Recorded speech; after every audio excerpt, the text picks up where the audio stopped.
Ladies and gentlemen, the very word secrecy is repugnant in a free and open society, and we are, as a people, inherently and historically opposed to secret societies, to secret oaths, and to secret proceedings.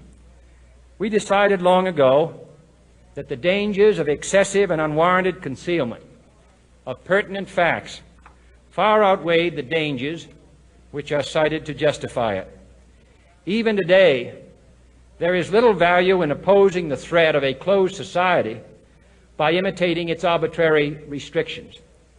Even today, there is little value in ensuring the survival of our nation if our traditions do not survive with it. And there is very grave danger that an announced need for increased security will be seized upon by those anxious to expand its meaning to the very limits of official censorship and concealment. That I do not intend to permit to the extent that it's in my control. And no official of my administration, whether his rank is high or low, civilian or military, should interpret my words here tonight as an excuse to censor the news, to stifle dissent, to cover up our mistakes, or to withhold from the press and the public the facts they deserve to know.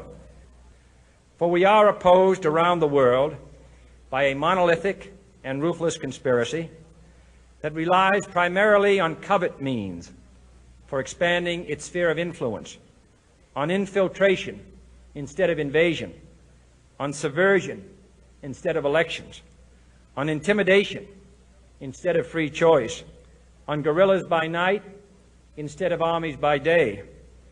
It is a system which has conscripted vast human and material resources into the building of a tightly knit, highly efficient machine that combines military, diplomatic, intelligence, economic, scientific, and political operations.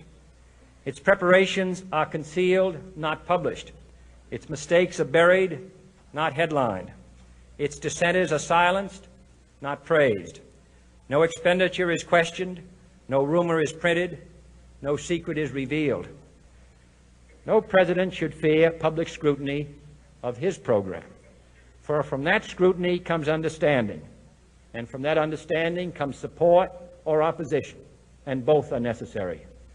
I am not asking your newspapers to support an administration, but I am asking your help in the tremendous task of informing and alerting the American people. For I have complete confidence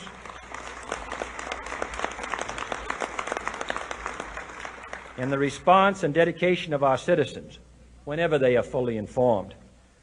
I not only could not stifle controversy among your readers, I welcome it.